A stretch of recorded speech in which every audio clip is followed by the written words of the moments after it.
Olá pessoal, tudo bom? Hoje nós vamos ver a frente 1, módulo 12, os primórdios da colonização portuguesa, dividido entre período pré-colonial e período colonial. O período pré-colonial ele vai de 1500 a 1530. Tá? Nessa época, Portugal mostrou um descaso pelo Brasil, por dois motivos. Primeiro, que não apresentava nenhuma riqueza aparente, metais preciosos ou alguma coisa que fosse de interesse comercial, e também porque o comércio com as Índias Orientais era muito atrativo e Portugal detinha sozinho essa rota. Nesse período de 30 anos, a única coisa que foi explorada no Brasil foi o pau-brasil, que tinha um relativo interesse comercial, que servia para tingimento de tecido e era realizado pelos indígenas de forma itinerante, de forma predatória, né? E não havia nenhum conflito indígena nessa época, porque o português não tomou as suas terras, né? E os índios cortavam para o Brasil, deixavam no litoral, próximo às feitorias. Os navios portugueses, quando eles retornassem das Índias Orientais, eles passavam no Brasil, carregavam esse pau-brasil e levavam para Portugal. Esse comércio era feito de forma de escambo, quer dizer, os portugueses trocavam bugigangas, colares, espelhos, facas, né, com os indígenas a troco do trabalho do pau-brasil. Nesse período de 30 anos, né, foram enviados para o Brasil 4 expedições. 2 expedições com intervalo de 10 anos, mais ou menos, uma da outra, de exploradora, de reconhecimento, tá? Elas percorreram somente o litoral brasileiro, não se fixaram, né, e retornaram para Portugal. No próximo, aí, na década de 30, né, o início da década de 30, o nosso litoral já era muito visitado por piratas ingleses e principalmente franceses. E Portugal, então, resolveu mandar 2 expedições com intervalo de 5 anos, mais ou menos, de guarda-costa ou policiamento, né, para impedir esses contrabandistas que estavam de olho no pau-brasil que se fixassem aqui nessas terras. Depois de 30 anos, passado 3 décadas aí, outros países conseguiram chegar e encontrar a rota também para as Índias Orientais. E Portugal perdeu esse monopólio, fazendo com que o comércio dessas especiarias entrasse em decadência. E Portugal viu a necessidade de ocupar a terra do Brasil, promover uma efetiva colonização, um povoamento, né, com o intuito de retirar algum benefício dessa terra e com o intuito de fazer o povoamento e assim impedir as invasões de outros países aí, tá? Nós tivemos aí a primeira expedição enviada para o Brasil, a primeira expedição de colonização, ela veio em 1530, ela ficou 2 anos percorrendo o litoral do Maranhão ao Rio da Prata, aí, que faz divisa do Uruguai com a Argentina, né? E foi escolhido através do seu líder, que foi Martim Afonso de Souza, a região de São Vicente, região aqui na região sudeste, né? No estado de São Paulo hoje, para ser fundada a primeira vila de povoamento. Inicia-se em 1532 a construção dessa vila, né, e a construção do primeiro engenho de açúcar em São Vicente. Aí vocês me perguntam, por que foi escolhido a cana-de-açúcar? Alguns fatores aí são importantes. Primeiro, a cana-de-açúcar, né, o açúcar propriamente dito, era uma especiaria muito procurada, né, e dava um lucro muito bom. Portugal, segundo fator, já tinha experiência no plantio, no processamento dessa cana até virar o açúcar, na Ilha de Madeiras, Açores, Cabo Verde. Portugal também tinha um comércio cativo na Europa, né, então já tinha um comércio que iria absorver essa especiaria. E aqui no Brasil, Portugal viu que tinha muitas terras e o clima era muito favorável. Todos esses fatores juntos fizeram com que a decisão da escolha fosse a cana-de-açúcar. E a cana-de-açúcar foi introduzida no Brasil em 1532. Porém, a cana-de-açúcar não se adaptou muito bem em São Vicente. Apesar de quente, é uma região muito chuvosa. Então, tomou-se a decisão de levar essa cana-de-açúcar mais para o Nordeste, na região onde hoje é Pernambuco.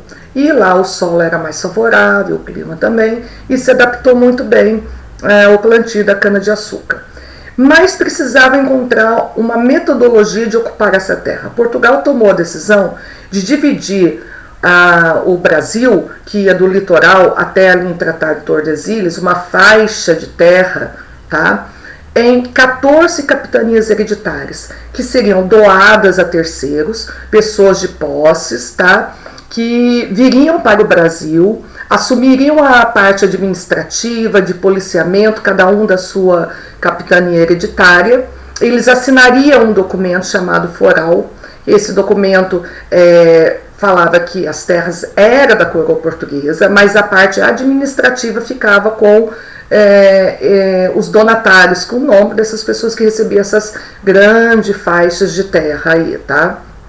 E seriam investidos em construção de engenho, compra de escravos, com recursos particular do próprio donatário. Então, praticamente aí, nós temos uma ocupação terceirizada, né? Portugal não investiu o seu próprio dinheiro nisso, tá? Portugal terceirizou a ocupação. O sistema de capitanias hereditárias não vai dar certo, porque das 14 capitanias que foram doadas a 12 donatários, quer dizer, 2 donatários receberam 2 capitanias, né? Nem todos vieram para o Brasil assumir a sua capitania, tá? Vários motivos: distância da metrópole, dificuldade de comunicação, perigo com os indígenas, né? Investiam dinheiro sem saber se ia ter retorno, né? Então era muito perigoso, era uma grande aventura vir para o Brasil, era uma grande aventura. Então muitos não vieram e somente 2 capitanias prosperaram, que é São Vicente, onde foi fundada a primeira vila, o primeiro engenho, e a capitania de Pernambuco aí, tá? Essas capitanias, elas vão fracassar, porque nem todas as capitanias, as 14, vão prosperar, somente 2, mas elas não vão desaparecer. Por várias vezes Portugal vai tentar terceirizar e doar essas terras a outros donatários. Como não houve sucesso no sistema de capitania hereditária, que tem um poder muito regional, cada donatário comanda a sua região, a sua capitania, Portugal resolveu então criar um outro sistema para centralizar, gerenciar todas as capitanias, mesmas que tinham sido tomadas posse, como aquelas que os donatários não tomaram posse, que foi criar um sistema de governo chamado Governo Geral. Esse sistema de governo foi criado em 1548, tá? Praticamente 18 anos depois do sistema de... Alguns anos depois do sistema de capitania que fracassou, tá? E o papel do governo geral era o quê? Centralizar a administração, tá? Facilitar a parte de justiça, cobrança de impostos, ocupação, policiamento do litoral, impedir com que viessem contrabandistas, tomassem posse da terra. O primeiro governador geral que veio para o Brasil foi Tomé de Souza. E ele fundou a primeira capital do Brasil, do governo geral, que foi a primeira capital do Brasil, Salvador, tá? E com eles veio também os primeiros jesuítas, que vão fundar esses jesuítas o primeiro bispado do Brasil, a primeira sede da Igreja Católica no Brasil, em Salvador também, tá? Nós temos aí o segundo governador geral, que foi Duarte da Costa. O governo dele foi desastroso. Ele tinha a ideia, porque aí já havia conflito com os indígenas pela posse da terra, né? E ele tinha a ideia de exterminar todos os índios. Então ele praticou no seu governo um genocídio, tá? Uma matança de várias tribos indígenas aí, tá?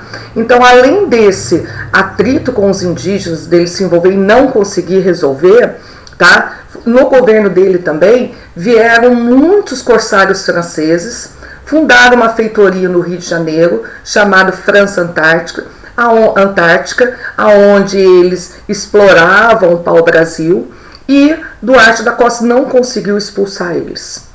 Então o governo dele foi muito fracassado. Então veio o terceiro governador-geral, Mendes Sá. Mendes Sá, a primeira coisa que ele fez foi conseguir expulsar os invasores franceses da França Antártica aí, tá? E ele também vai fazer uma reorganização administrativa da extensão territorial do Brasil. Ele vai dividir o Brasil em dois, tá?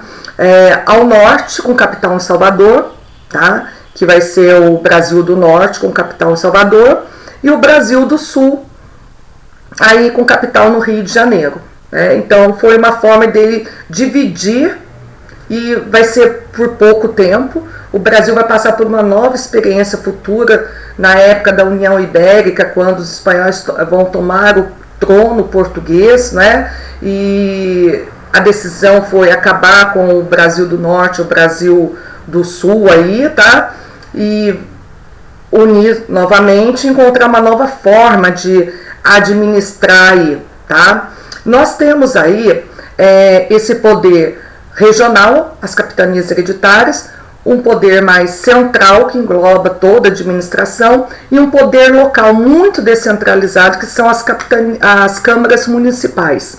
As câmaras municipais, elas são a administração das vilas, das cidades, né? São coordenadas pelos grandes proprietários rurais aí, e as pessoas que administram essa vila, essa cidade, que fazem parte das câmaras municipais, são chamados de homens bons, que é a elite agrária, que detém o poder econômico e também vai deter o poder político aí, tá? E além disso, de fazer policiamento na vila, né, pequenos julgamentos, também tinha como papel organizar algumas expedições para escravizar os índios, para trazer como mão de obra aí também. Então houve muito atrito aí com os indígenas aí. Como já havia os jesuítas aqui no Brasil, outro fator também vão ser os jesuítas, que vão dificultar essa escravidão indígena, porque os jesuítas eram contra a escravidão indígena. Eles vieram com o papel de catequizar o índio. O índio era livre e iria se tornar um cristão e ele não deveria ser escravizado. Então isso acabava entrando em choque com as ideias das câmaras municipais, do próprio governo geral e com o próprio governo de Portugal, tá? Depois a gente continua outro módulo.